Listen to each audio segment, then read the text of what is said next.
देवीक काकुतीचे नवो दीस. बापाचे, पुताचे आनी पवित्र आत्म्याचे नांवी आमेन. शेलमोडायेन आनी बेपरवायेन जियेतोल्यां खातीर मागुया. तांचे पासत जेजून जेत्समानेच्या मोळ्यान जायते तळमळे सोंसले. बो काकुतसार देवा, सगल्या शेलमोडाय आयलोल्या आत्म्यांक तुज्या बो काकुतीच्या काळजाच्या बिराडान घे. तुज्या नितोळ मोगाच्या ह्या उज्यान कुसलेल्या मोड्या भाशेन तुका कांटाळो आनी वीट हाडटोल्या आत्म्यांक परतून लासय.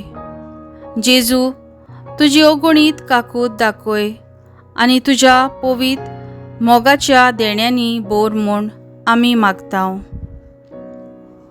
सासणाच्या बापा, जेत्समानेच्या मोळ्यान तुज्या पुताक कोणती बरीत किल्लोंच मारोशी गेली. बापा, तुजी कुशी जाल्यार म्हजे वेलें हें पात्र पयस काड. तरी पूण म्हजी कुशी न्हय, तुजीच कुशी जावं दी. शेलमोडाय करून वागतोल्यांचेर तुजी दयाळ नदर घाल. तुज्या मोगाळ पुताच्या दुखेस्त कोश्टां आनी कुर्साच्या वळवळ्यां खातीर तांकां तुज्या अनोदा पासत कोतकोतायेन पेटय.